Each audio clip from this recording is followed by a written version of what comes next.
Atas komando sang pangeran, seluruh pasukan diperintahkan dan bersiap untuk menyambut kedatangan mereka. Pasukan pun kemudian menuju Boyolali melalui jalur Ngemplak, Jeruk Gulung, Watamu, dan seterusnya yang dipimpin oleh Kiai Sumodirjo dengan senopatinya bernama Kiai Manikmoyo.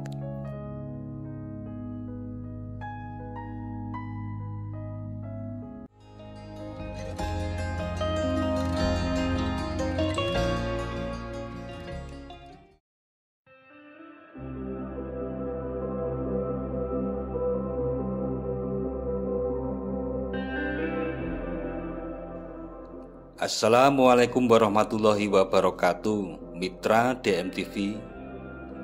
Perjalanan sejarah bangsa Indonesia dalam melawan penjajah Belanda banyak meninggalkan saksi dan jejak di hampir setiap jengkal wilayah Nusantara. Klaten merupakan salah satu kota tersebut menjadi saksi sejarah karena merupakan wilayah basis perlawanan terhadap penjajah.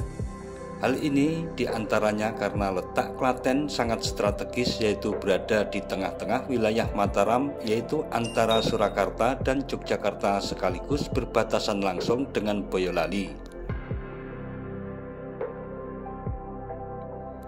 Selain itu, di wilayah Klaten kebanyakan terdiri dari area hutan rimbun sehingga sangat mendukung untuk melakukan perlawanan dengan sistem gerilya. Di antara wilayah Klaten yang dijadikan simpul perjuangan adalah wilayah Gedaren, Kecamatan Jatinom. Wilayah ini dipilih sebagai markas perjuangan oleh Pangeran Diponegoro serta para santrinya. Selain tempat yang dirasa tepat untuk menyusun strategi gerilya, Jatinom dan sekitarnya juga banyak aset kekayaan Nusantara yang dalam penguasaan Belanda dan harus direbut kembali. Sedangkan santri Pangeran Diponegoro yang diberikan kepercayaan untuk memimpin dan memperkuat pasukan di wilayah Jatinom kala itu adalah Kiai Sumodirjo dengan senopatinya bernama Ki Manikmoyo. Diceritakan bahwa pada suatu waktu, Pangeran Diponegoro bermarkas di Gedaren, Jatinom untuk menemui para santri dan sekaligus untuk mengatur strategi gerilya. Ternyata keberadaan sang pangeran di Gedaren ini diketahui oleh pihak Belanda sehingga pihak Belanda langsung berencana mengadakan penyerangan dan penangkapan terhadap Diponegoro beserta para pengikutnya. Sebaliknya, kabar akan adanya penyerangan dari pihak Belanda ini juga didengar oleh pasukan Diponegoro melalui Punggowo Telik Sandi. Kala itu diinformasikan oleh Telik Sandi bahwa Belanda akan menyerbu mereka melalui Boyolali. Atas komando sang pangeran, seluruh pasukan diperintahkan dan bersiap untuk menyambut kedatangan mereka. Pasukan pun kemudian menuju Boyolali melalui jalur Ngemplak, Jeruk Gulung, Watamu, dan seterusnya yang dipimpin oleh Kiai Sumodirjo dengan senopatinya bernama Kiai Manikmoyo.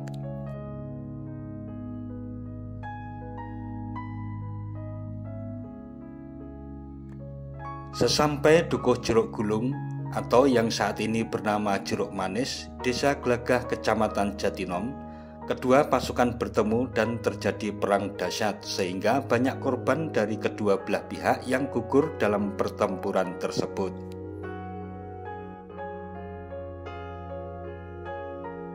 Di antara yang gugur dalam peperangan tersebut adalah kedua santri kinasih Pangeran Diponegoro, yaitu Kiai Sumodirjo dan Ki Manikmoyo. Jenazah Kiai Sumodirjo dan Manikmoyo dengan beberapa pasukan mujahid lainnya kemudian dimakamkan di Desa Socokangsi. Sampai saat ini komplek makam tersebut masih sering diziarahi para peziarah dari berbagai daerah, terutama para dzuriyah atau keturunan Pangeran Diponegoro maupun dzuriyah Sumodirjo dan juga para dzuriyah santri-santri lainnya.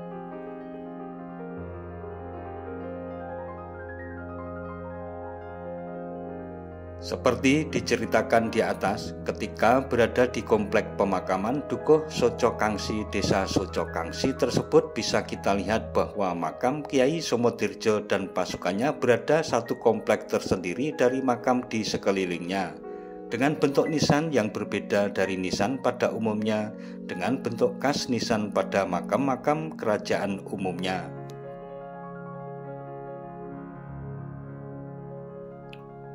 Makam Kyai Sumotirjo dan pasukannya diberikan pagar serta cungkup pembatas oleh pemerintah desa setempat serta peran aktif warga masyarakat setempat untuk menandai sekaligus untuk mempermudah akses bagi para peziarah.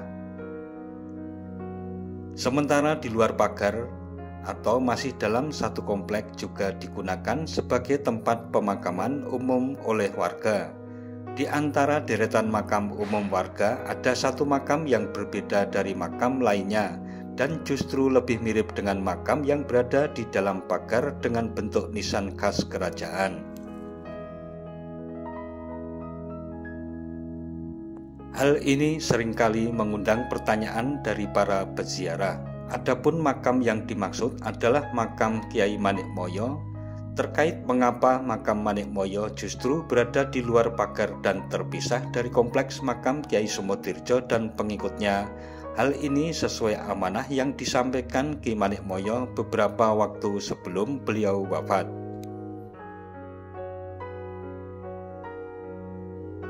Ki Manikmoyo memberikan wasiat kepada santri lain yang intinya adalah, "Sok yen tumeka wancine aku bali menyang pangeran, sarekno aku ana ing sak pojoke Kyai Sumotirjo supayane aku tetep bisa ngamping-ngampingi Kyai.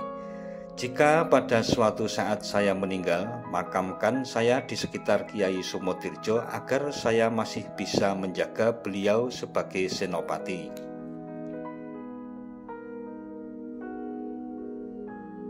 Dalam perjalanan waktu, makam Kyai Sumotirjo ini justru lebih dikenal sebagai makam Mbah Buto Ijo. Terkait hal ini memang belum ada sumber cerita yang kuat kenapa dan sejak kapan istilah tersebut muncul. Akan tetapi pernah diceritakan bahwa semasa hidupnya, terutama ketika maju ke medan perang, Kyai Sumotirjo sering mengenakan sorban berwarna hijau. Kegemarannya memakai sorban hijau inilah yang kemudian oleh para pengikutnya beliau dijuluki Kyai Sorban Hijau. Sedangkan sebutan Mbah Buto Ijo adalah salah satu versi cerita yang menyebutkan ketika Kyai Sumotirjo mengenakan sorban hijau di medan perang, beliau nampak sebagai panglima yang gagah, berani serta menakutkan bagi para musuhnya, sehingga beliau dijuluki oleh para musuhnya dengan Ki Buto Ijo.